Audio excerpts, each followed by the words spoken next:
Production.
Hello, salutations, what it do? It's Dr. Gamer, all five of the Do-Rag Gang. You know the vibes, like it's subscribe, let's get it.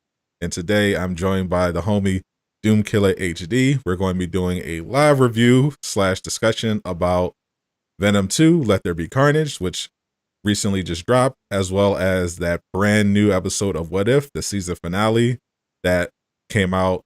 I saw it at 3 a.m. and I am still hyped.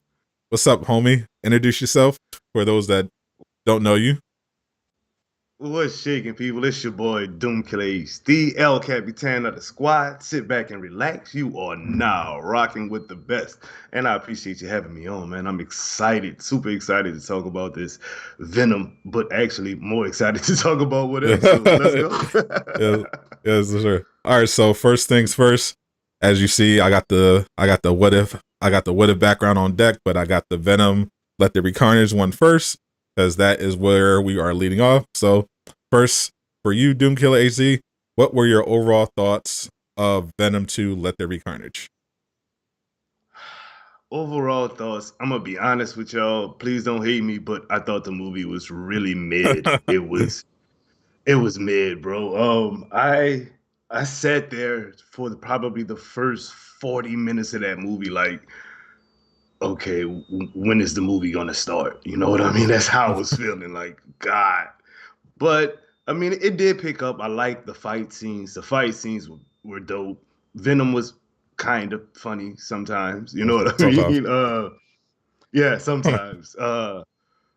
It was an okay movie. You know what I mean? I kind of wish I would have waited till it came out on DVD, to be honest with you, though. It wasn't something that it didn't feel like a Marvel Back to the Movies movie to me, at least. You know what I mean? So I don't know. That's my thoughts on it. What you think about it? What did your overall impressions of the movie, boss? Oh, so overall, I thought that it was kind of a throwback. You know, I felt like these days, with the way movies are, I felt myself kind of missing the way things were kind of when I grew up in like the 90s, the early mid 2000s, even the tail end through the 80s, where when it comes to action movies, we've been kind of slacking in the last few years on really bad movies that are really fun action movies. And I felt like Venom 2 was a throwback in a lot of ways to the really bad action movies of the 90s. You know, that's kind of that was the main appeal of Venom 1. That's why it was so good. And I think Venom 2 improved on that in some ways and took a step back in other ways. Like, it was clear that Andy Serkis did not watch the first Venom movie and did not watch did not read many Venom comics. And some of that was good, because the problem with the first Venom movie was that it lacked coherent structure in some ways, and that kind of slowed it down in terms of the pacing. Like, once you got into the second act, it kind of started falling apart a little bit, and then the ending showed that the director isn't really experienced with action, because it was very dark, terrible lighting, not very well choreographed. It was a kind of a mess. And you saw with Venom 2, Andy Serkis improved on that a lot of ways. You know, the The act structure was a little more coherent. The pacing was a lot higher, too high In certain in area, certain yeah. aspects, kind of rushed. So a lot of it was rushed through, but the you could tell that he made sure they paid attention to how it looked. The lighting was actually correct, and they had a lot of stuff that did look good, but it was still overall a bad movie.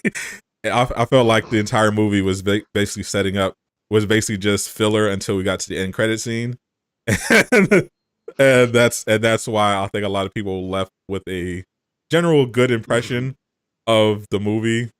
Whereas if they hadn't seen the end credit, if there wasn't that end credit scene, I felt like people Right. were going to be like, but overall, I thought it would have been a much better movie if it was rated R, but it really wore that PG-13 on its sleeve to the point where they had to create a tornado attack for Carnage just so there would be no blood whatsoever during his prison break.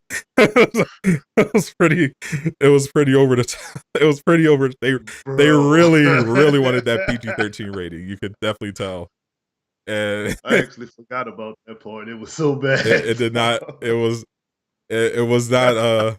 not exactly the Carnage experience I was hoping for, because he looked very cool and they had all his Right. moves in there, but that PG-13 rating, god damn it, you could not get around it. But Mm-mm. That, but but yeah. overall, I do appreciate how Venom is kind of bringing back the bad '90s action movie, and Right. and I hope we see a little more of that. Where you're not where it's okay to have a just kind of mindless action movie where you're not being lectured about geopolitics every 5 minutes. Where they kind of just where you're just there to have fun. The actors are having fun. They're not Right. trying to push any agendas. They're not trying to fill any quotas.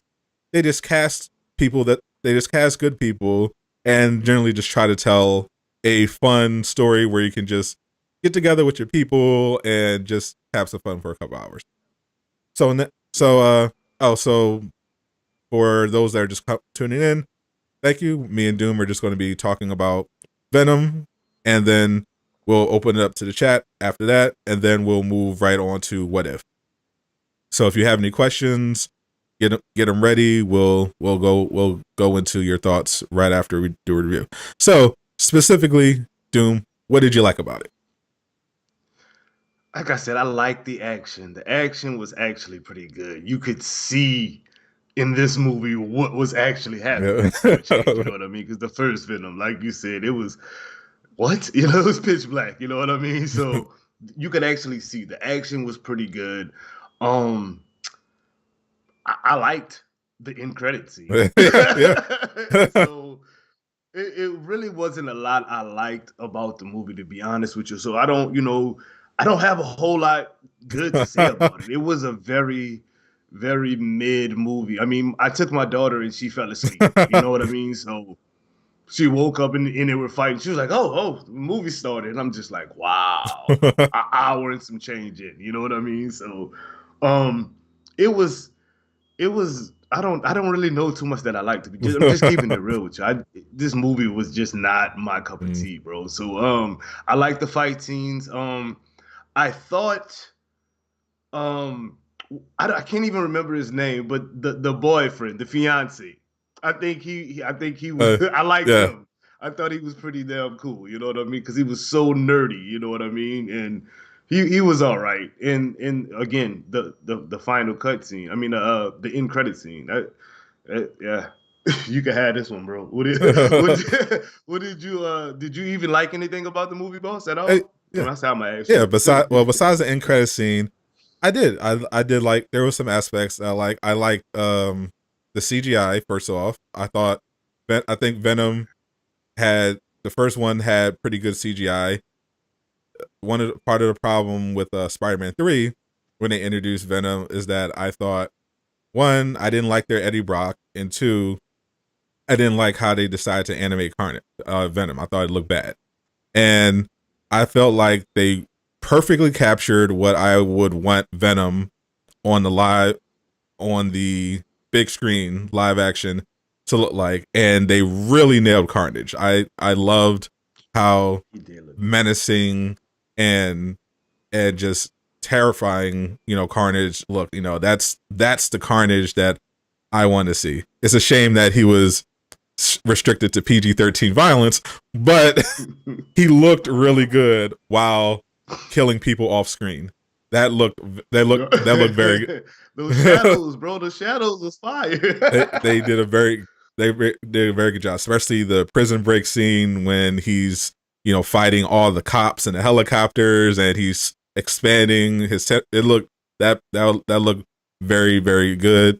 I thought Woody Harrelson did a very good job as Cletus Cassidy. I love Woody. Think he's a good actor, and I thought he did good. I generally like Tom Hardy a lot. I like him as Eddie Brock, and I thought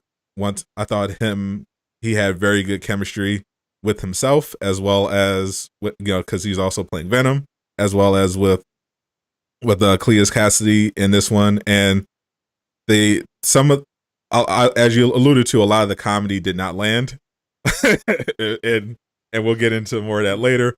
But when it did land, it was usually because of Venom and adding his commentary to Eddie's life. I thought that was usually pretty funny, and the general scenes when Eddie's with his former fiance, those are usually pretty funny, and I really enjoyed those aspects of it. Other than that, yeah, there was a lot. And of course, I'll go into the end credit scene. Of course, was absolutely spectacular. It was literally the only time I was actually excited during the entire movie. Because I did not spoil myself beforehand. I didn't watch it on YouTube. I didn't read any leaks. I went in there completely blind and just watched the end credit scene. I was like, okay, Yeah. And that they went stupid with that. I am looking forward to that. Now for the bad. What was bad about this movie, Doom? The whole thing. Specifically, what was bad about the movie? I thought the first 45, the pacing in it was just bad. You know what though? Let me stop myself. I did like Carnage's backstory. That little backstory that where the little cartoon they showing he was a kid and killed everybody, his grandparents and stuff. I actually thought that was good, so I forgot to put that on the good side. But it was the pacing. I thought it was boring, bro. To be honest with you, it was really boring. The jokes that did not hit you. I mean, there were people in the theater with me, just like, oh God, that was bad. You know what I mean? You could hear people saying that. So, just the story, bro. I didn't like the story. I mean, I liked the whole Carnage aspect of it. Like Woody Harrelson was great, but I just thought they could have did a better story. I don't like how I like Eddie Brock. Don't get me wrong. I like him as a character, but I don't like how he was portrayed in this movie because he still looked sick, like he was suffering from the venom poisoning or something like that. When at this point, Eddie's supposed to be, clean cut, confident guy. You know what I mean? And he wasn't that. He's still walking around like, "Hi, Miss Joe." Just like, come on, bro, you're past that already. You know what I mean? Like, be Eddie Brock from the comics. I mean, hopefully, after we saw the end credit scene, they can put him in the MCU and they clean him up a little bit. But he just looked dirty, dude. Like, you know what I mean? He just looked dirty, bro. And I did not. You said you liked the CGI. I liked 92% of the 92%. CGI. But the one scene where he's sitting on the beach, I just like at the end, when he's got his feet in the sand and Venom sitting there talking to him. I was just like, this is the worst. Dude looks like he's in a warehouse right now, freezing cold. And he's supposed to be on the beach with his feet in the sand and the sun is warming his body up. But he's like, hope you had a great time, Venom. I'm just like, come on, bro. Do better. Do better. But yeah, that's. I mean, I didn't. I thought the 95% of Mm. this movie was bad. The fight scenes were cool. The end credit scene was cool. I liked the little fiance. Mm. Woody Harrelson was excellent in the movie, but they did not give him the opportunity to be Carnage. Like you said, Mhm. that PG-13 rating really punched him in the face because you could see how he could actually be Yeah. Carnage. You know what I mean? And they took that from us, bro. So yeah.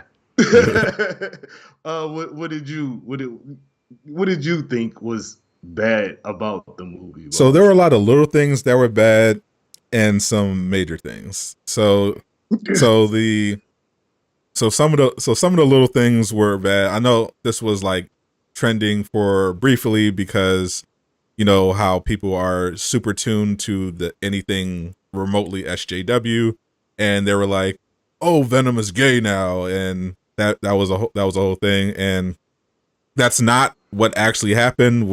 But it is part of kind of the bad. So Andy Serkis, the director, gave an interview where he was talking about the relationship between Eddie Brock and Venom, and he wanted to give a politically correct, inclusive answer, but the interviewer kind of spun that to make it sound like he was saying Venom and Eddie are totally gay, which is not the case. They No.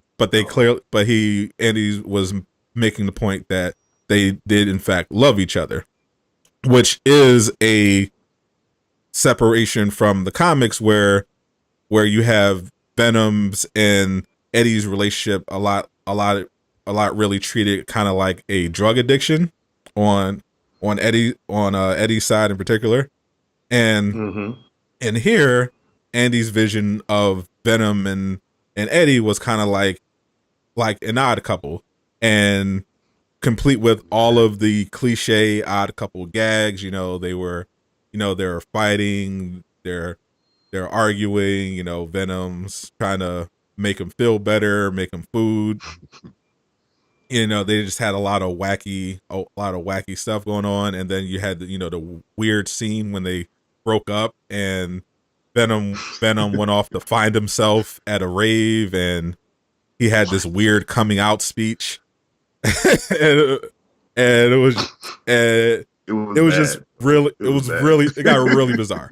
But I think the major thing was that there was no real character development from the first movie into the second movie. When you're writing a sequel, everything is supposed to escalate and improve from the first. So the character so in the first film or whatever, the characters will have gone through their character arcs.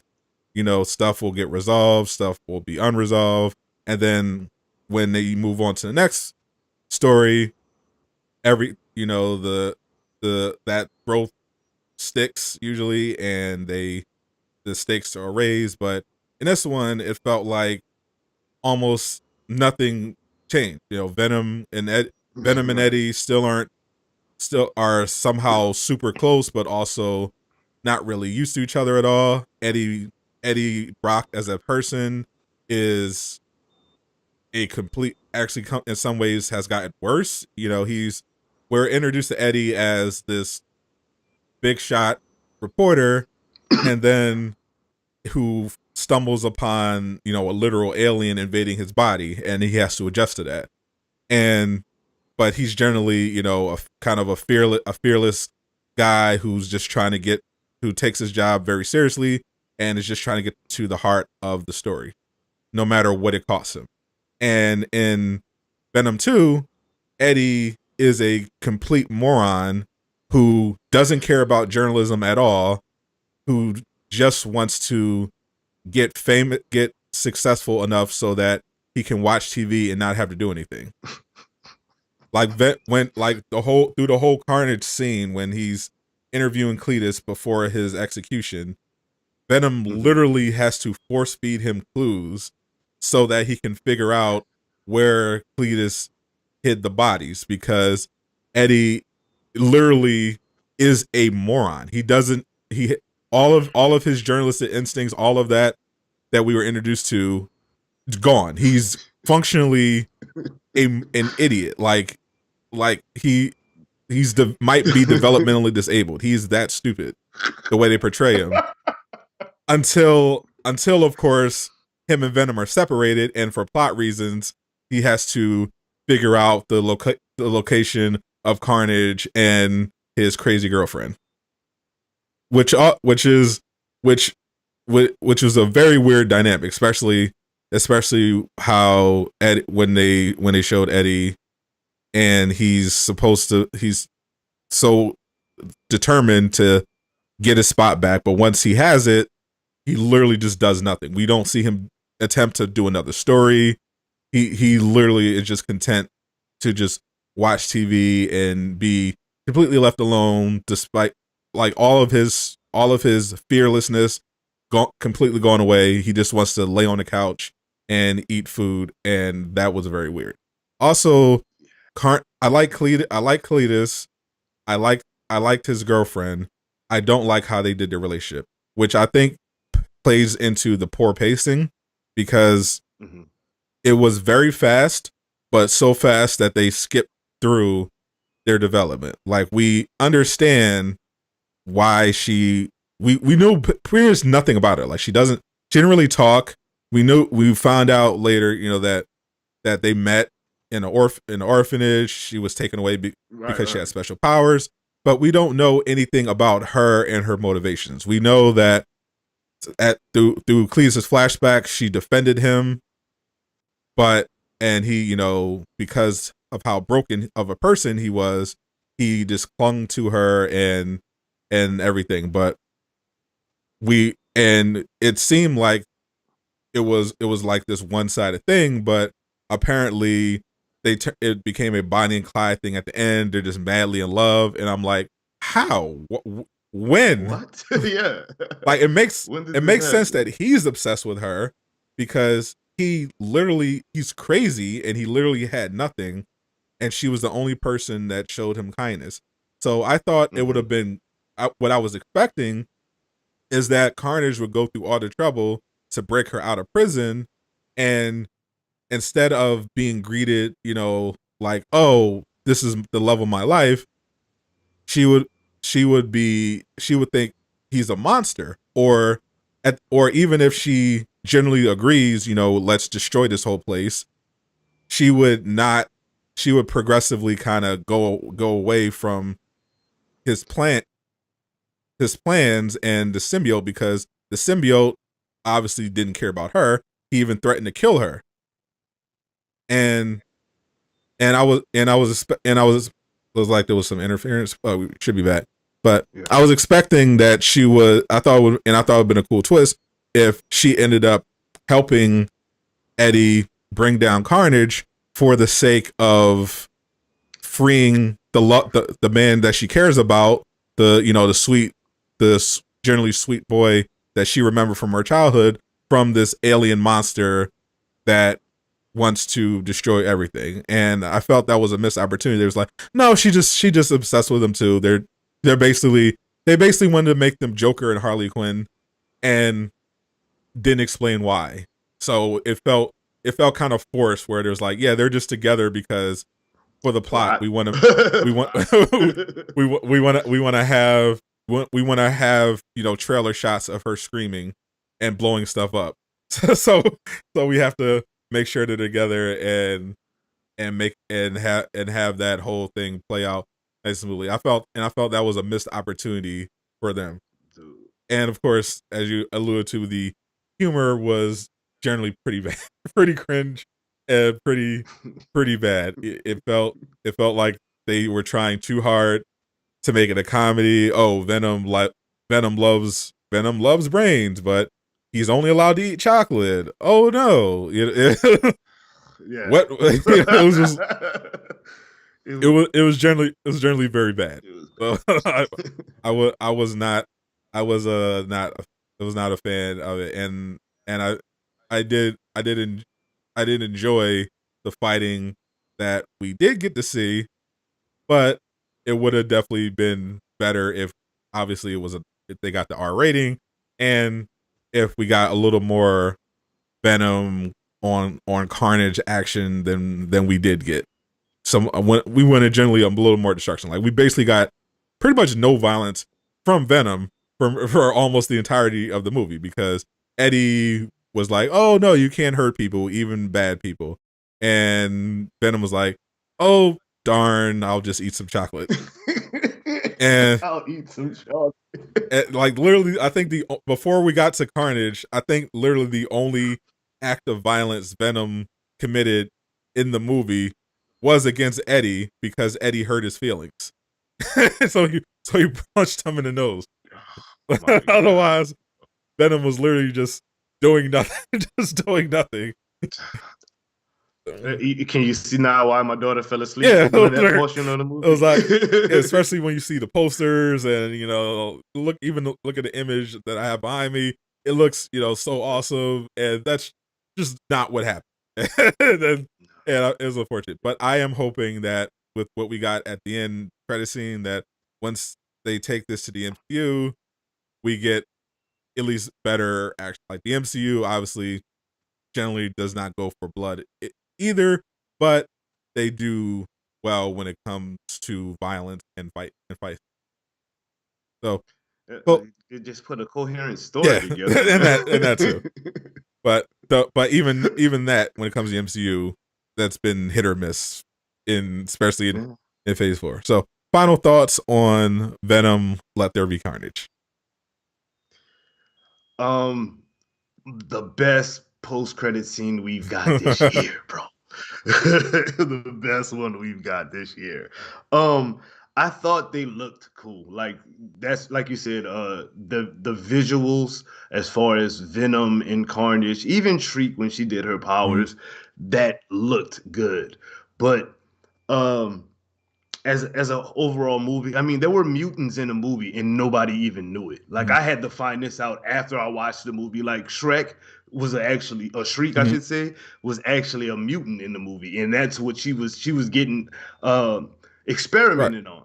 We didn't know any of that, bro. Like that, like what? Like that should have been a plot point in the movie. Like, oh shit, there's people with powers, but she just uses her powers, and you're supposed to just be like, oh, okay, cool.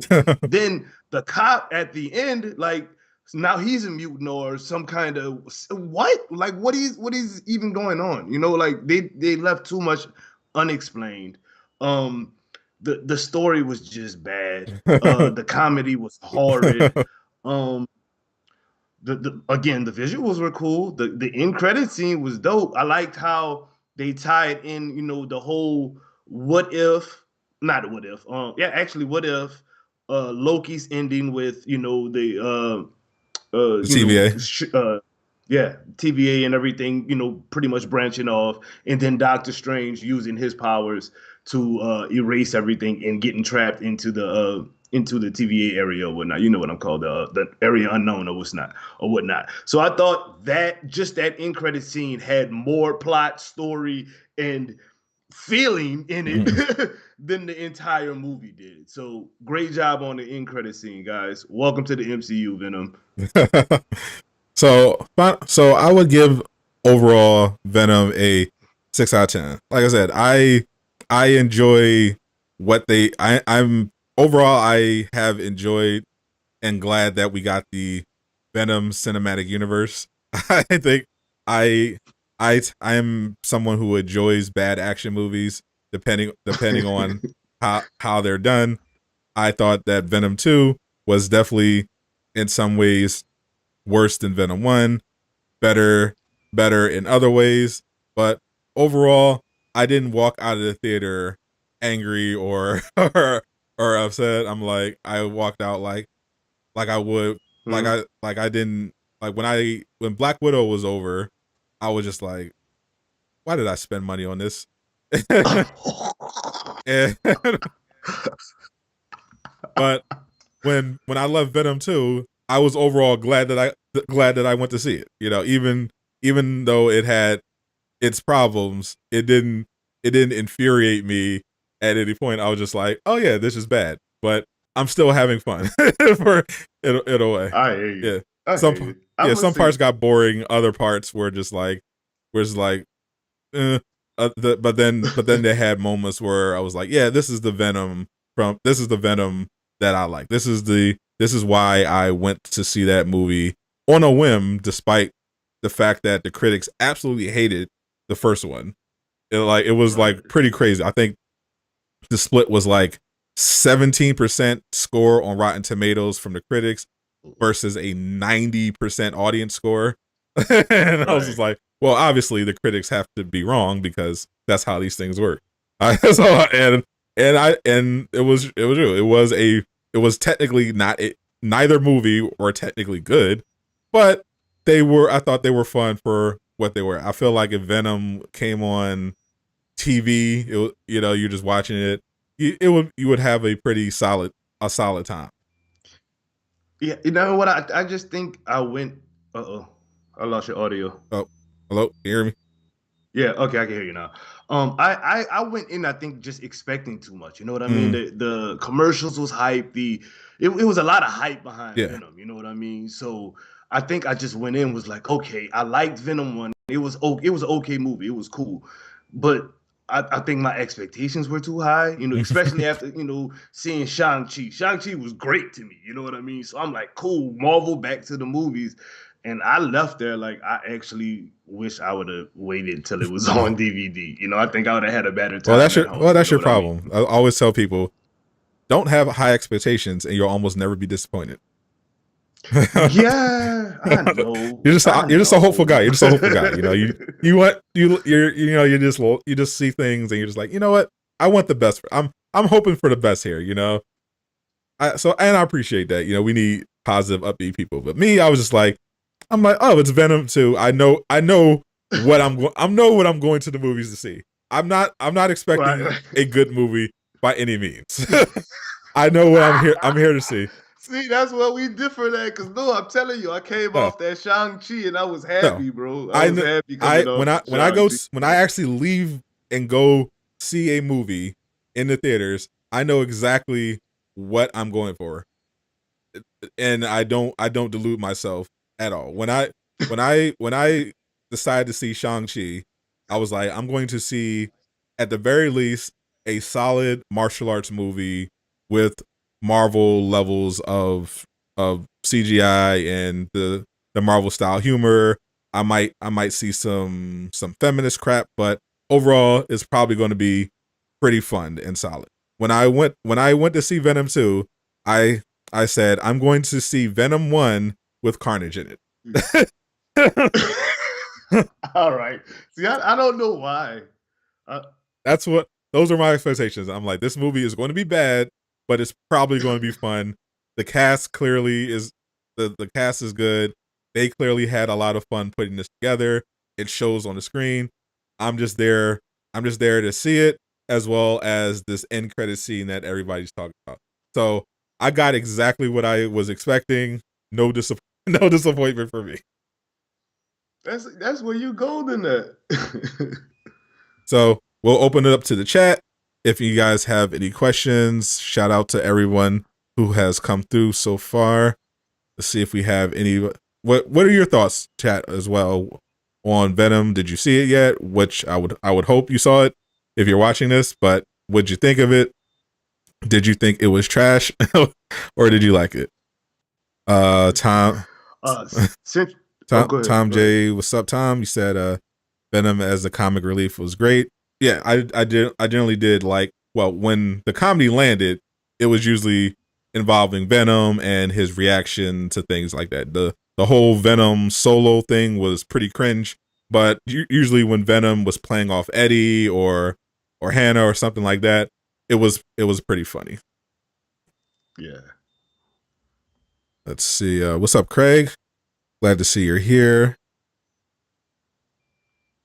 What did you guys think about the cop being a symbiote and him being possibly a new villain, which is Toxin? What did you think of that? That it was weird. Like, how did he get a symbiote at all? Like, he got wrecked by Shriek, who was not a symbiote, who was supposedly a mutant. So how did he even get a symbiote in him? What happened? Did I miss Yeah, something? Maybe I fell asleep and didn't. I didn't that didn't make any sense to me. I don't mind it happening because I mean that's how it is in the comics. He is, toxin in the comics. But in this movie, they didn't explain that at all. They Mhm. didn't, at least to me, like I said, I might have missed it, but I didn't see how, where, when, or why he became that. So it didn't make sense to me. That's Yeah. just my point of view. Like I said, I might have missed something though. Yeah. So, well, what did you think? Because of the breakneck pacing, I think maybe this a lot of this could have come down to editing. This is generally generally is what happens with some movies that don't turn out quite that well. A lot of stuff, maybe the wrong stuff, sometimes gets cut on the editing room floor due to budget, or maybe they couldn't get some Timing or what? reshoots, or the usually producers, somebody with money that doesn't know what they're talking about says, "Oh, we gotta cut we gotta cut stuff for time or whatever, figure it out." So so that could have been something like they they wanted to get what they wanted to get in, and as a result they didn't have time to develop certain things, like the inclusion of mutants and everything. Maybe there was I think I do know why they didn't go into details about mutants, because Sony has has the film rights to Spider-Man, because they're smart, they held on to them. So as long as long as they keep making movies using the IP, they can continue to hold on to those rights. And they can share, as you saw with the MCU, they have a joint deal, and they can also, share their character, they can do crossovers if they want. They just have to work it out amongst themselves. But they do not have the rights to the X-Men. So Disney owns them now. You're Disney bought right. 20th Century You're right. Fox. So they have the film. They now own the film rights to the X. Sony just has it for Spider-Man. So Mm. it could have been just an issue of, well, there are mutants here, but because this is technically not an MCU film, we can't go too deep into this, because we are they didn't 20th Century Fox had that monopoly beforehand, and now that is solely on Disney, and Disney has plans for the X-Men, well, X people, whatever. They hopefully they don't that hopefully that ends up not being a real thing. But they do have plans to use that 20th Century Fox license and bring in the mutants into the MCU, but they're doing that on their own time and in their own way. So that part doesn't surprise me of not seeing them prominently featured in a Venom movie. But we can, infer that Shriek is of course a mutant, and that is, generally what is going on in this particular universe. And with the whole multiverse of madness stuff, the mutants everything's going to all come in, and we'll see that over the course of the next several years for the MCU. So that Right. aspect, I think, was business.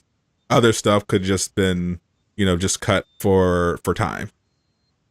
Right, which is silly because it left us wanting more, not understanding stuff, and just leaving the movie like that was bad. But anyway, According to Dax, looks like Vulture. Did you hear Vulture and Morbius were cut, and that Spider-Man was involved in early drafts of the story? Did you hear that? no, I didn't know. Edit? I did not hear that at Yeah, I all. haven't heard anything about that. I mean, the Spider-Man thing, I'm definitely skeptical about, but it's definitely possible they could have brainstormed some other, including some other villains. But hey, I think ultimately it wouldn't make sense, because they really set up at the end of Venom 1 Carnage. That's it. And they wisely decide to build this as Venom versus Carnage, Freddy versus Jason. Hmm. That whole thing. And I mean, it made the money, so it worked. So it would. I think there's still going to be a Morbius movie at some point. Maybe. I'm not. I think Sony is doing it, but I've been hearing it was getting cut or something. Who knows? But Morbius, I think, will show up at some point, but I think it'll be on Sony side and not the MCU side. Incredible Harry, Right. appreciate you. Just came to see you in Doom's review, so you didn't have to watch it yourself. That worked. That works too. Pino said the blood went into his cut. So you're saying there was some blood that was exchanged with while Carnage was doing this thing or something, or somebody's. Yeah, I must have Yeah, missed it. I don't remember. I don't remember that. I must have missed it. Yeah. Um. Yeah. I that. don't Oh, know. apparently, Vulture and Morbius were supposed to have cameos during the prison break scene. Oh, so they were like being. Oh, so they're like Oh. being held in the same facility as Shriek.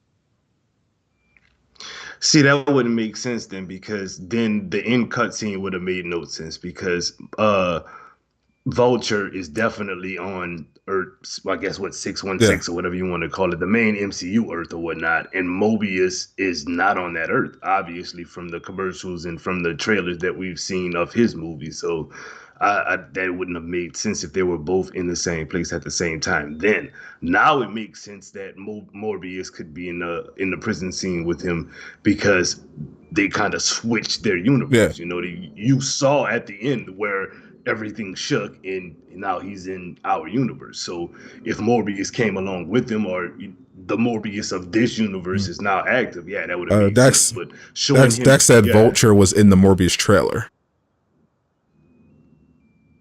yeah, but see, you're not understanding what I'm saying.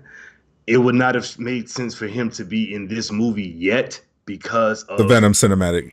the end. Yeah, because that's Venom's work universe, right? So now that they're in our universe, it makes sense for him to be in. I think that's why they literally pushed Morbius back twice already. Not because of COVID, because all of these other movies Mm. came out, but that movie would not have made sense in the timeline of the MCU if they were planning on bringing Venom over from the jump. That's all Yeah. I'm saying. I Yeah. don't think it I would have make no sense. problem with us having them cut, because who knows what they're going to do with Morbius and if they plan on ever combining that. But they obviously have that option down the line. But they just wanted, I guess, it just seemed that they just wanted to streamline this movie to be as Venom and Carnage centric as possible, to their detriment. Mm-hmm. JDC says if they introduce Venom in Spider-Man 3, he thinks it will be rushed because of all the Venoms that are going to show up. I don't. I think that was a problem with the Tobey Maguire Spider-Man 3, but that came down to just poor writing. I don't know if that is going to be a problem in No Way Home, because the whole premise of the movie is that because of the multiverse, so consequences of Doctor Strange's spell, everything is Mm-hmm. going haywire, and so you got whatever villains are coming over. We saw Goblin, we saw Octopus. So the reason why it didn't work in Tobey Maguire's Spider-Man 3 is because they tried to do it they tried to do the multiple villain thing as a origin developing type of deal. They tried to introduce a villain, give them backstory, build them up, give them motivation, and then introduce them as a unique threat to Spider-Man. And then they tried to do it 3 times, and it didn't work. Whereas with No Way Home, they're not doing that at all. You already know who these characters are. There's no backstory to do. You if you got hype from the No Way Home trailer, that's because you watched Spider-Man 2.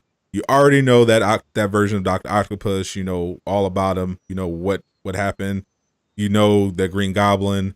You just saw Venom 2. You're very familiar with who Venom is. There's no need for them to waste screen time building up these characters and their individual likes and dislikes. They're literally just coming in as a rogue gallery to mess with Spider-Man, from what I can tell, because of everything going absolutely haywire. So I don't think it's going to be rushed or an issue at all, because the context is completely different for these characters. But see, Can I Yeah, interject on that real quick? I don't think that Venom would be even in the Sinister Six because he's the lethal protector at this yeah, point. He does not yeah. literally trying to hurt good guys. Unless, you know what He though? might even But not, now we that don't I even know think what about role he's it, going to you know play. what? Yeah, Yeah. But you know what? Now that I think about it, that's actually a good plot because in to him, Spider-Man is a yeah. bad guy from all of the news clips and whatnot. So it actually might actually work out. Huh. That's pretty funny. Go Yeah. ahead. Well, and in That's the funny. end credit scene, Venom when he saw him on TV, he Eddie Brock didn't know what was going on, but Venom seemed to very well know who Spider-Man is and have a very strong opinion of the negative variety about him. So we assume that when Venom sees Peter, it's on site, but Eddie is going to be like, I Who don't is know, this I don't. So I don't think Venom is going to have like a ton of screen time in No Way Home, but I think he'll pop in at some point. But it seems like you're going to see more of Doctor Ock and Green Goblin. Yeah. Yeah. I'm hoping to see the lizard too, though. He was a Lizard pretty too. cool Yeah, character. we don't know just what I mean, I'm sure we're going to get a lot of crazy surprises. So, but I think a lot of villains are going to pop up, but I don't think it's going to be too much of an issue because, like I said, it's not about they're not taking the time to develop these villains because the appeal of bringing them in is that they were already established in their own movies. So they're coming in as kind of like this big villain team up cameo type of deal. Hmm. So I don't have a problem with that. I think it's going to be pretty good. Yeah. Yeah, I do too. I do too. I'm looking forward to that one. But expectations are about to be pulled to a minimum, so I'm Yes. not getting my feelings hurt Yeah. again. Actually, I have So, pretty consistent expectations for the MCU Spider-Man movies. They're mhm. all good. I think this is going to be the best one yet, and I think it's going to be a good movie, and I'm going to have fun watching it. And that post credit scene just added to the already hyped nature that I'm feeling. I think No Way Home is going to be the best Marvel movie this year by far. Ooh, ooh. I'm confident in saying that. Sorry, Eternals. It's it's gonna be No Way.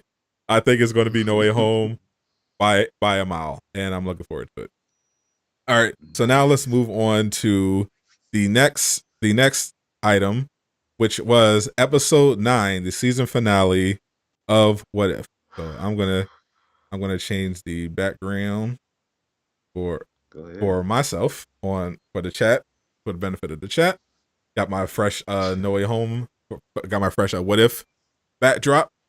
All right, so the finale happened, and there were a lot of people had their thoughts. What were your thoughts on episode 9 of What If? What if the Watcher broke his oath, as well as your overall thoughts on the entire series now that we've seen all of.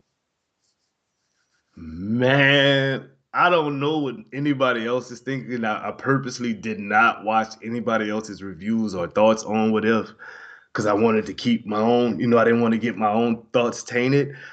Dude, I watched it twice. It was fire, bro. It was so good, dude. Like I've not watched any episode of What If like back to back. I mean, I've watched them multiple times at over time, but like I watched that episode, I literally restarted it and watched it again. It was good, bro. It was action packed. The pacing was perfect. I thought the pacing was going to be off because I'm like, they have not even introduced Gamora yet. So how is she going to fit in? But she fit in just Mhm. perfectly. You know what I mean? They because of the backgrounds we had of other Gamoras, you know what I mean? The two Gamoras that we've Right. seen, the one from the past in the Mhm. end game, and then the one from the Guardians, we kind of had a feeling of who she Right. was. So then they did a small introduction, Gamora, the destroyer of Thanos. I'm like, oh, great. And she's working with Tony Stark, so she's on the good side. Boom. I thought that was awesome. The Black Widow was a beast in this. Dude, bro, straight beast in this, dude. I liked Captain Carter. Mhm. I wasn't. I'm gonna be honest with you. I'm not a huge Captain Carter Right. fan. Like, I think she's an okay Right. character, but I mean, she's just a girl Captain America. Mhm. No disrespect, a female Captain America, but I thought she was awesome in this, dude. Strange did his thing. Party people gonna hate on Party Thor all day. Party Thor for the win. I don't care what nobody say, bro. Party Thor for the win, baby. It was a great episode, Sad Mm. Eye Dog. I got goosebumps right now, just going with everything that's going on in my brain, piston shooting right now, thinking about how great that episode was. What were your thoughts, bro? Did you like All it? right, so first off, Party Thor sucks. Second of, Party Thor for I'll the get into win. that later. But I thought I thought it was a great episode. Like I said, Gamora fit in seamlessly. Unfortunately, that was the whole issue with that is because the episode got cut from the season and was pushed to season 2. What we were supposed to get was a what if episode for what if Tony had directed the nuke and sent it right into Thanos' ship and ended up on Sakaar and became a gladiator. And Gamora would take advantage of the chaos and kill Thanos. And we saw in this episode of What If the end result, she ultimately teams up with Tony, who was wearing his gladiator Hulkbuster outfit that he had on Sakaar, and they were destroying the gauntlet and the stones. But I thought that even though, and I'm looking forward to watching that actual episode, but even though, yeah, like you say, even though we didn't get that full episode, we kind of got enough of that, and we knew enough about the character that it didn't really hinder the episode at all. We all know who Gamora is.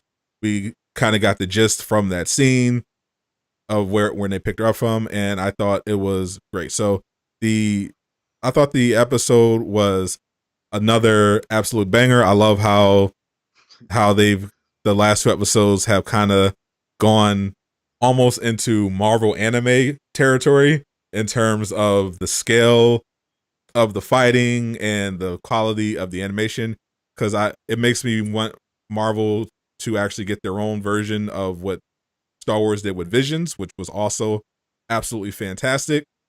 We definitely need an official anime anthology series featuring the MCU, featuring Marvel characters. That would be fire. But from what they've been pulling off of What If, absolutely great. The scene, the scenes, the fight scenes, the choreography was very well done. The animation was great. They really let each individual character shine.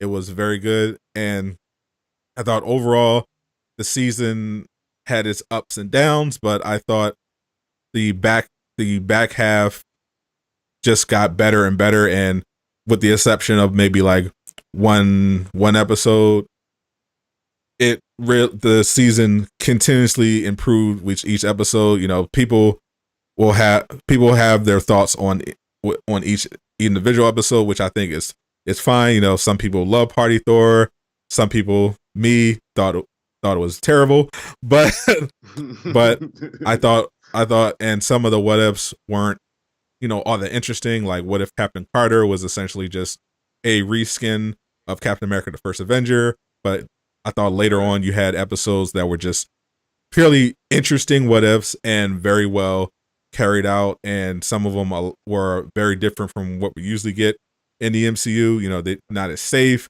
a lot more edgy, a little more interesting, and and culminating with these last 2 episodes, they were just absolutely fantastic. What If was, I think, overall a dub, and I think so far the best Marvel show on Disney Plus that they have rolled out so far overall, pound for pound. Now we'll dive into what specifically you liked about this episode of What If.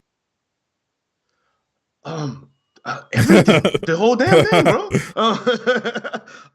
The pacing. I really did like, especially I didn't know about that Gomorrah episode being exit X though and not that. the insight you Yeah. just gave me actually made this episode even better looking Mhm. back at it, because I thought the pacing was perfect. How the Watcher, even though he was a little nervous, he still had confidence in his team. I love them Mhm. assembling. Um, dude, the fight scene, the very last fight scene, when Captain Carter was like, "Don't give him a chance to think," and they just were like super moved. Though that was The- dog. I don't have the words right now. You know what I'm saying? It was like move after move, power move, quick move. It was awesome, bro. That was the literal best of the MCU in one shot right there. That 10-second frame of them attacking Ultron in unison, a solo, together. It was beautiful, bro. Mhm. Simply beautiful, bro. Um, I liked Captain Carter's happy ending. Mhm. I liked that Killmonger still was Yeah. Killmonger. I'm glad that they didn't just make him a hero. You know what I mean? I'm glad that he still kept to his episode in how he was. Nobody really stepped out of who they were in their own specific episodes, which I think is excellent writing. When you can take somebody else's character and put them in your stuff and don't change them at all and still give them growth, that's perfect, bro. So I would say everything was good about it. Mhm. I did not have a down moment in that entire episode. The series, like you said, it did go up and down. There's a few episodes where I was just like, this is too dark for Marvel. And there was some episodes where I was just like, I'm not really feeling it. And there was also episodes where I was jumping in the air, fist pumping, like Yeah. So, overall, the series, I might have to agree with you. It's to me, it's tied between this and Loki. Mhm. Those two together, like you can't knock Loki. You know what I mean? I can So, lock not I can knock Loki, but that's another episode. right. But I definitely agree with you. This was a definite dub, bro. This was Mhm. a dub with the three exclamation points behind it. So yeah. Uh, your Yeah. your overalls. So specifically, what I liked here was I thought the writing was really, really tight with this Hmm. episode. You know, even though I don't like Party Thor as a character, Hmm. I don't like the overall extension of Thor as being full on comic relief, which is what we're seeing in the MCU at large. I Hmm. don't I just think it's disrespectful to the character, and I don't like how they generally go over the top to make him seem like a complete moron and a 10-year-old. But I thought it was pretty well contained in this episode. Thor yelling Vegas while trying to shoot Vision was hilarious. Yeah. I thought the cinematography and the direction was fantastic. The shot when Black Widow got the arrow and the bike, and she rolled off and got her Hawkeye on and said, this is for Clint, and shot Ultron in the eye. I thought that was one of the best scenes ever in the MCU. Just the way it looked, the the significance and the stakes that they led up to just with only one episode previously. They set up this version of Widow's whole backstory in just that one episode. And to see that payoff where she does one for Clint and helps save the day. I thought that was fantastic. I thought that Doctor Strange was just absolutely goated in this episode. I felt like this is the Doctor Strange that I was expecting when I saw his What If episode.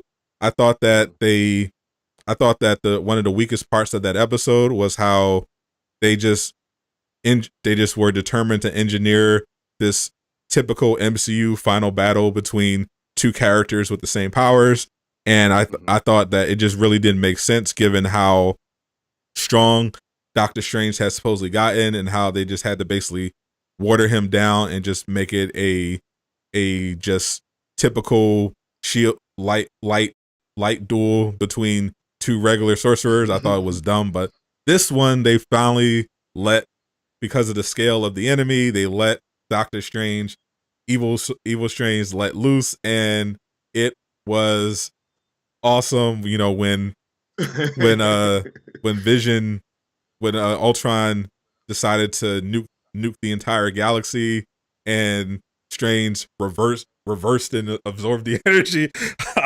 I got major Gurren Lagann vibes. I was just like, I was like, what is happening right now? And Bro. and I love how they worked in how he was mixing offense and defense. You know, he had he put the armor on all of his team. Their choreography was excellent. They even had little details like T'Challa being able to pick up the Soul Stone because he still had the protection that Doctor Strange put on him, so he was able to lift it up without any problems. I love the shots that they took from existing movies. You know, with the first episode of What If, I felt like they just almost did a shot for shot remake of the first movie, but here they just mixed in stuff at the right times. Like at the beginning, when we meet Captain Carter, we get her pick up first. They basically recreated the opening Right. scene from Winter Soldier. Even little details like Black Widow's bangs, and they went with Bernard in accounting instead of Lillian in accounting for the banter. I thought that, and then they even altered Peggy's outfit so that it more resembles Captain America's Mm. suit in the Winter Soldier movie. I thought that was a nice touch. The iconic Avengers shot of the slow pan when they're in the city was just very very well done. I loved how they not only had Killmonger inevitably betray them, but they also foreshadowed it pretty well when they first got to the bar from Peggy's memories. He saw the head of the Ultron bot and immediately looked at it, and they lingered on that for a minute. And you're like, oh, okay, well, Killmonger might try something, and he of course did. I thought I thought they did a phenomenal job with this episode. I had almost no complaints whatsoever. I thought they did an excellent job. I love that Peggy ultimately decided that she wasn't going to mess with the time, and she was just like, I'm just going to stay in my time. And she ended up getting rewarded potentially with Steve coming back anyway via the Hydra Stomper. I love how the Watcher ended up. How I love First of all, I love Black Widow's speech that she gave to the Watcher, and I love how he ended up giving her her own universe where they lost their Black Widow, and Captain Marvel is now part of the core Avengers, but they drop in Widow, and she just kicks Loki's ass and takes Right the in the scepter. chest, dude. I thought that was perfect. And this episode, beginning to end, was just very well done, very well paced, solid writing, good good humor. They knocked us out of the park. I'm definitely looking forward to season 2. So I know your answer to this already, but I'll get it out the way. What didn't you like about this episode? And if you can't think of anything Okay. that you didn't like, what didn't you like about What If the season? Okay. Okay. Cool. Better. um. Some of the episodes were just this episode. I mean, it was perfect. This is 10 out of 10 episode for me. The season I would say is probably a 9 out of 10 because there was just a couple of episodes that they could have did better to me. You know what I mean? Like you have an issue with the Party Thor Mm-hmm. episode. I have an issue with the Doctor Strange episode. Mm-hmm. Actually, I didn't think Me too. that I mean because in every other universe that constant wasn't that Mm-hmm. constant. So I don't think he should have been trapped like that, and I think he should have been way more powerful than he was. Like you said, when he fought regular Yeah. Strange, he should have mopped him. To Yeah. be real with you, I understand he had the protection, which was a nice callback. He did have the protection spell on him, which was a nice callback. But I think that if he would have let loose like he did against Ultron, Yeah. that Strange would have been done in a quarter of the time. You know what I mean? So, there was another episode that I just was not too. I can't even remember what it was. It's just like, and again, the Captain Carter episode. The copy and paste wasn't. I was like, oh God, if they do this with everything, it's not gonna be good. But they didn't. So I give it a 9 out of 10, man. It was a good series, bro. I give it right there with Loki to me. What do you think about? Is there anything bad in this episode for you at So all? overall, again, I'm greatly looking forward to season 2. I thought the episode, I'm glad they're making it, and I'm looking forward to seeing a Gamora episode that was cut. That I don't consider that a negative. It was just disappointing because the episode does sound pretty good.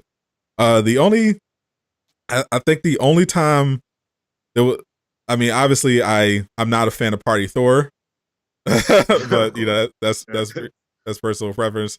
But I thought there was one scene in this episode where I roll my eyes. It was during the clash with Ultron when they were doing their choreograph takedowns, trying to keep him off balance. And at one point, Black Widow does her signature, wrap her legs around and flip Ultron, and I was like, really.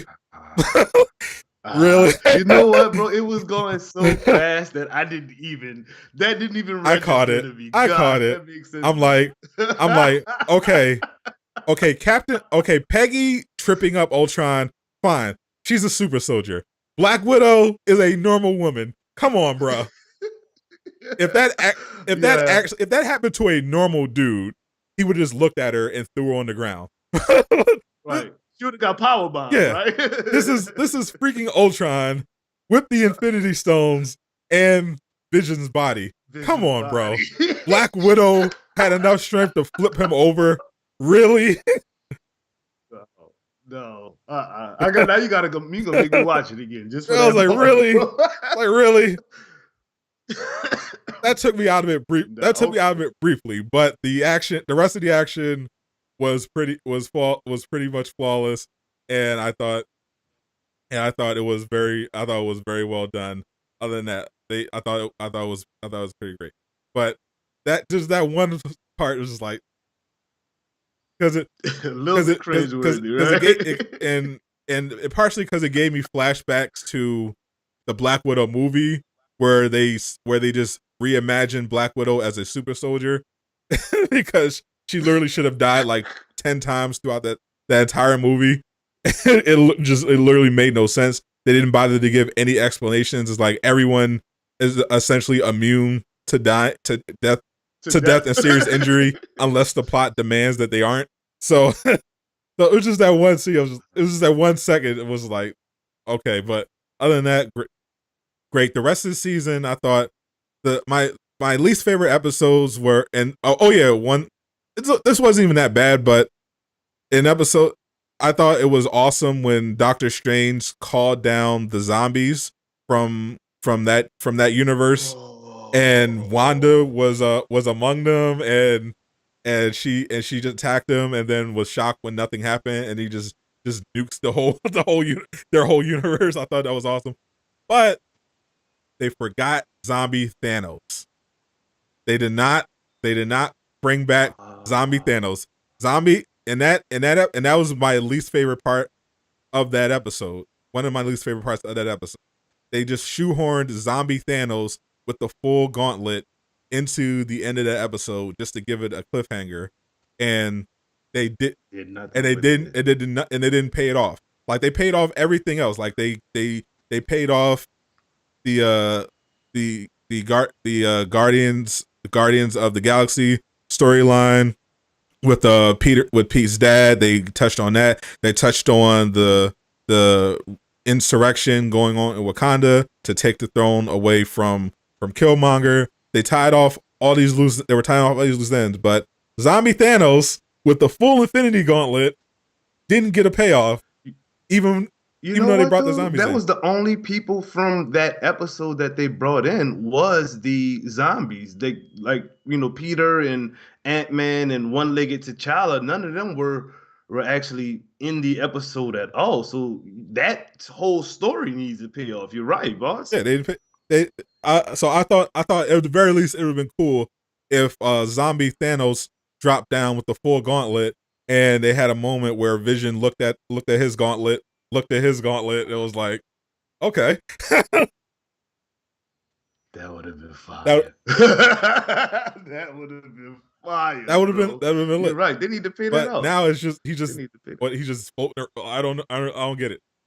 But but the rest of the season, I agree. I didn't like the first Avenger remake. I thought the episode wasn't bad, but I thought this isn't really what I was expecting from a What If. I thought it was just too similar to the first Avenger, even though they had cool moments like the Hydra Stomper.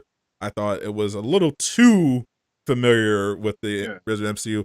I didn't like the Star-Lord T'Challa episode as much as I wanted to, because I thought that they tried too hard to make him Space Jesus, and it just got to the point where I was just rolling my eyes. Like, really? The key to peace in the universe is just T'Challa having a Talking. conversation? Like, come on, bro. This is getting out of hand. So, and I thought they just went a little too far to make Peter look like a worthless piece of crap, and T'Challa to be, just this guy that couldn't do wrong. I mean, this is the same guy that couldn't convince his own blood to not try to kill him in Right. his own movie, but he can convince freaking Thanos to to not only Snap. not Yeah. only abandon his entire quest for the Infinity Stones, but to join his crew as a lackey. Like, how? No, I hear you. I hear you. I thought I it, hear I thought you. it was bad. The zombie episode, I wanted to should have been the best episode, or one of, but I felt like they the writing suffered a bit. They didn't get the tone correct. They tried too much to make a joke out of what should have been a pretty serious and dark episode, and it like kind of took the wind out of its own sails a little bit. I also, of course, didn't like the Thanos bit. I thought that was shoehorned and didn't really make a lot of sense. Incredible Harry asked about the Hawk, and unfortunately, he did not make the cut. But but he did have, at least he did have a nice moment in that zombie episode. I thought they did him justice there. But, and of course, I was not fond of the Party Thor episode. I don't I don't like stupid frat boy Thor. I thought they definitely could have gone a different direction in the what if Thor didn't have a sibling sort of storyline. I thought they just took the low hanging fruit and just made Thor an idiot for reasons that they didn't have to, and of course they made sure they made everyone know that Captain Marvel is strongest there is. That whole bit annoyed me very much. So definitely probably my least favorite episode, to be honest, because even though I thought Star Lord's episode was cringe at times, I thought it generally worked as a heist type of story, and that bit was interesting. Party Thor, I just thought it was a pure comedy episode, and if the comedy does not work for you, it's bad. If you generally if you like that humor, then you probably walked away with a decent feeling of the episode. But if it wasn't landing for you, that's literally all there was to it, and it was bad. I thought the Captain Marvel, I thought the fight scenes were actually good between him and Carol, but I thought overall it was a bad episode. But I am hoping that we see Zombie Thanos in season 2, since they didn't manage to pay him off in season 1. Maybe they'll have him floating in what's left of that universe after Vision, after Ultron nuked it. Right, Or maybe right. he teleported out of there. Who knows? The, But wait, that wasn't the zombie universe though, yeah, was yeah, it? That was a yeah. whole No, he different called he universe. called the portal. from that universe. We saw Right. them. We saw a zombie Captain America. We saw a zombie Hawkeye. Yeah, Iron yeah, Man, they all yeah. dropped down from that universe. So there's still, you're right then. So we could actually get a payoff because there's still, that whole alien invasion that's at Wakanda's door. We waiting to get in with Thanos and the Gauntlet. So they hopefully they can pay it off in season two, man. I want to see that Gamora episode you was talking about too with Iron Man going to Sakaar. Mhm. That sounds like some fire, Yeah, bro. Like yeah, yeah. I'm sorry it got cut, but the Rona. What are you gonna do? So overall, like I said, we overall clearly are in agreement that this was a great episode, and overall this was a dub. I definitely rank it so far. Number one, What If by far. Number two, Loki. Number three, WandaVision. Number four, Falcon and Winter Soldier. That is my current Disney Plus that's your Marvel current list. Marvel I'm gonna ranking. see. I'm gonna say, I'm gonna say, God, you killing me. Yeah, I gotta go with it. I'm gonna say, What If is number one, Loki number two for me, uh, Captain America and the Winter Soldier number three, and WandaVision number four.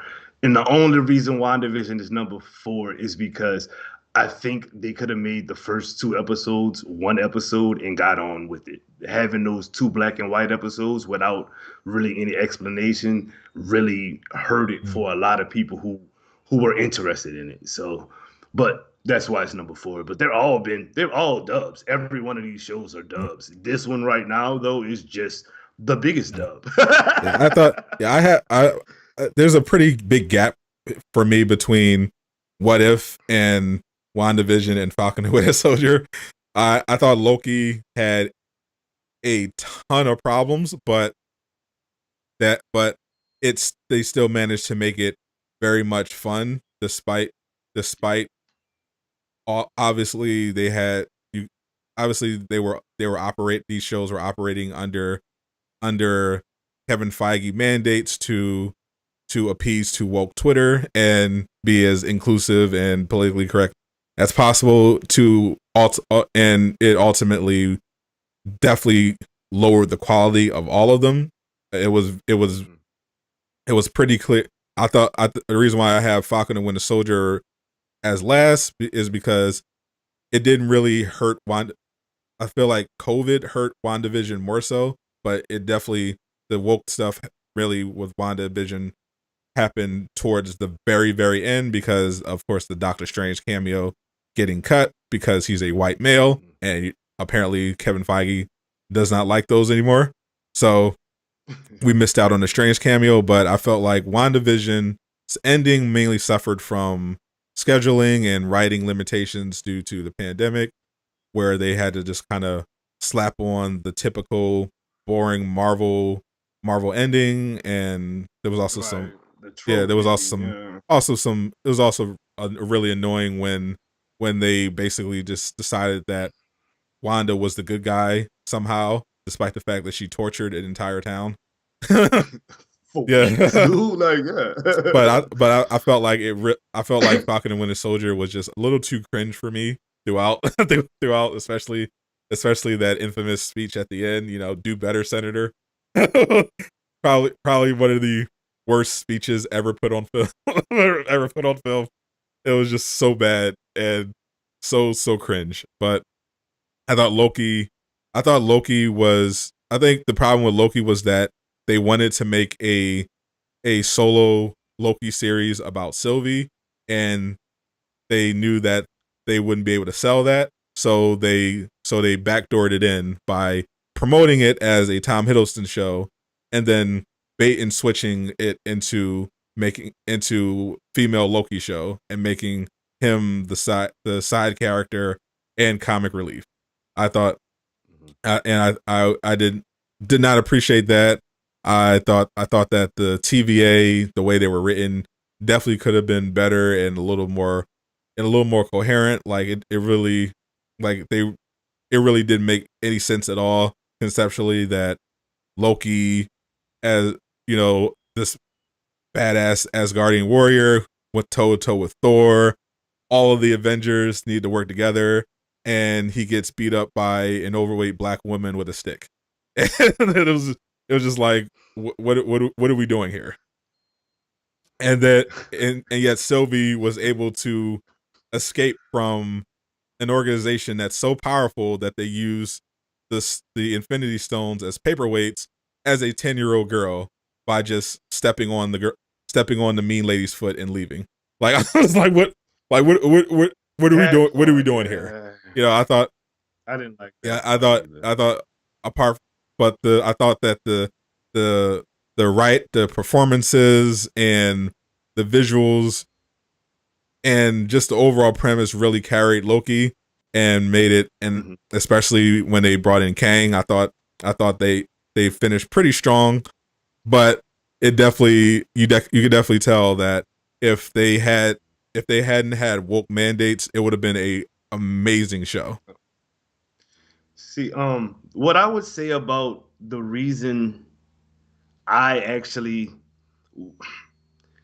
say Loki actually did a good job to me in comparison to WandaVision versus Captain America in the Winter Soldier is because in Loki there was consequences that actually and stakes Mm. that actually Yeah. mattered.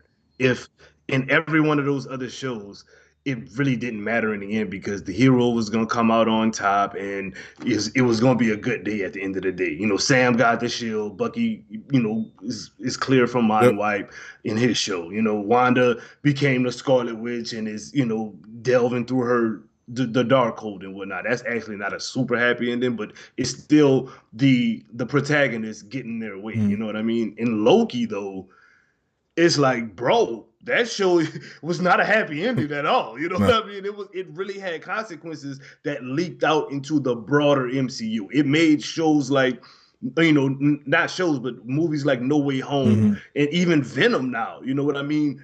Connect in ways they did not connect Mm-hmm. before. So like that's why I'm like Loki, yes, with all of its quirks, with all of its faults and whatnot, still at the end of the day was a top notch. So it was a dub. That's Yeah. just my opinion. We Yeah. all got our That's opinions. why I have it firmly as my number two of the Disney show. Mm-hmm. I thought that they definitely had their mandates from on high, but they Right. were able to kind of get rid of them towards the end and just focus on just telling a good story. And that really showed in that final episode, which was definitely the best of the entire season, and Dub.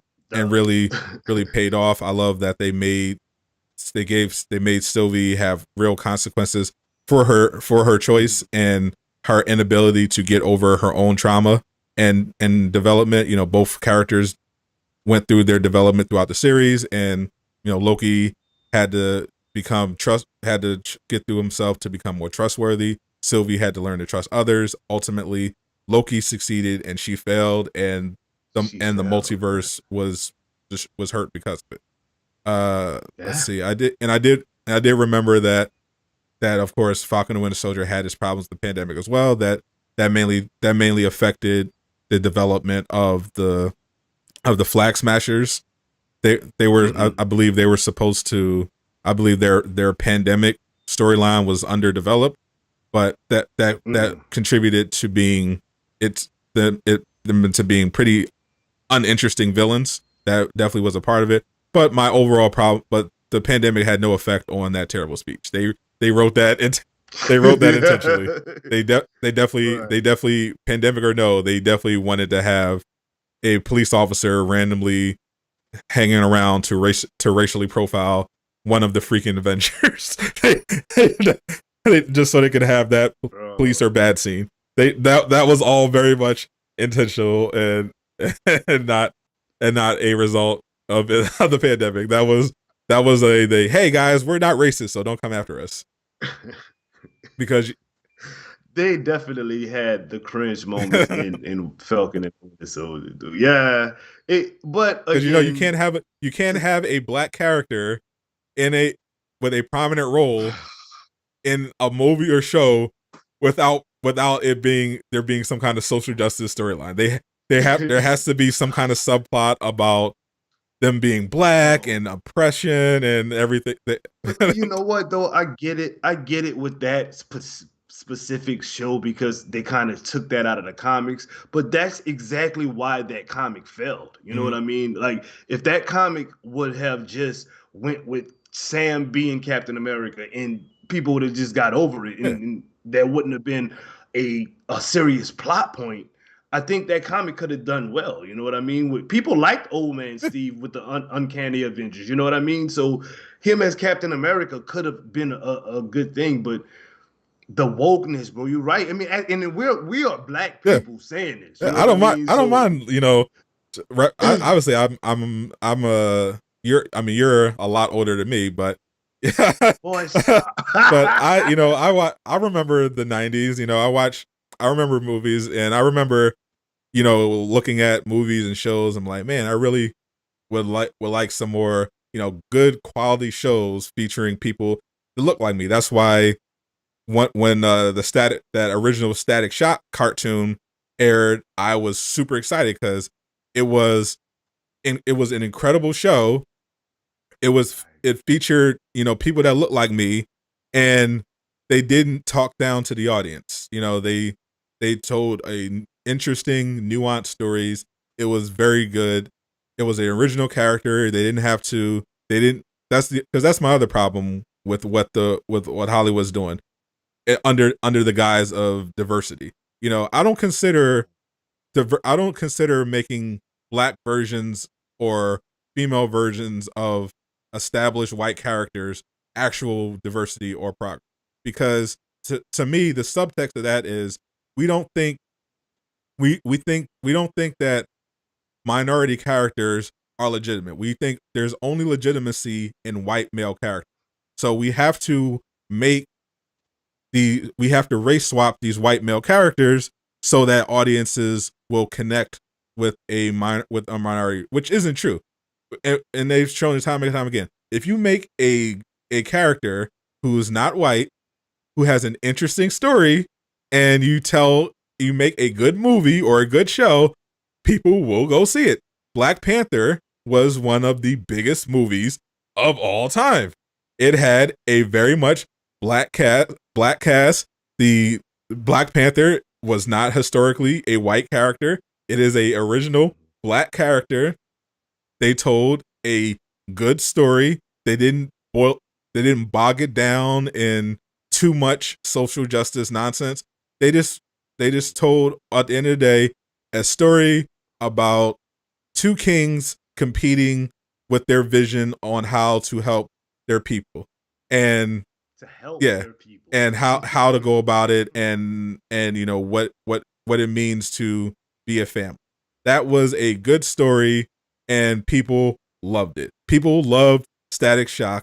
I loved on Netflix. I love Michael B. Jordan's show Raising Dion. I thought that was a very good show. I don't. Well, I got a question for you Yeah. then, real quick, while we're talking about this and we're on this. What are your thoughts on Miles Morales? You know what I mean?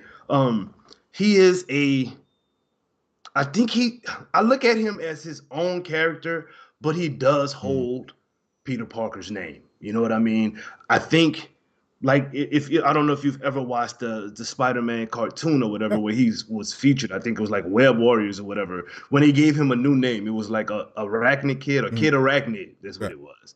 I actually was so happy when he did that. I thought they were going to do that mainstream because I think like you said, why make a black version or make this character black? Even though his Peter Parker died, he's not a black Peter Yeah. Parker. He's still a black Spider-Man. He has his own identity and everything, but he's still in that shadow. So what are your thoughts? What do you think? Like they should change his name? Do you think he's cool as is, or Yeah. what do you? Yeah. It's a I general think question. so. So Miles. I think Miles definitely started out as tokenized Spider-Man, but right, they through different media were able to take that initial premise and run with it and make the character a lot better, more stand on his own and be his own man. So I think definitely they should eventually give him a new name in the mainstream, because as Into the Spider-Verse showed, that is not a Spider-Man movie. That is not a regular Spider movie. This is Hmm. Into the Spider-Verse was unique in every way. The music, the visuals, the Hmm. costume, who Miles is as a person, his personality, his swag. He is his own character told in a very unique way, very distinct. We literally got to see him next to actual Peter Parker. He in different Hmm. versions of the Spider-Man character in different universes. He is his own man. They did a great job in that. So they need to reflect that if they're especially if they Right. bring him into the MCU. We don't need Black Spider-Man. We don't need female Thor. We just give us interesting characters stand that can stand on their own. If you, I'm all good with giving non-white men a chance Hmm. to have their roles, but if you do it in a way that is looks like it's low effort and you're just trying to check off some boxes, people aren't going to respond to it, and that's why you're seeing more and more pushback. Initially it was just the butt hurt right wingers that were just like, Right. what is Black Stormtrooper? Oh, Yeah.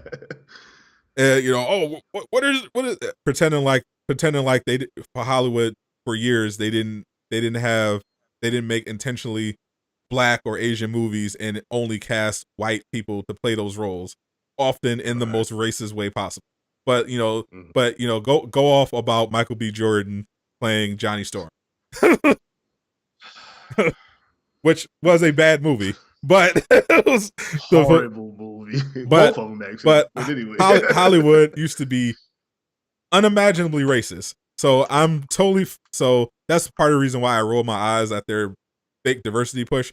But overall, I'm fine with seeing minority versions, more minority characters because of what we used to get, which was no minority characters at all, or minority characters in very narrow, specific roles. But I just want quality now. Now we have a quality problem.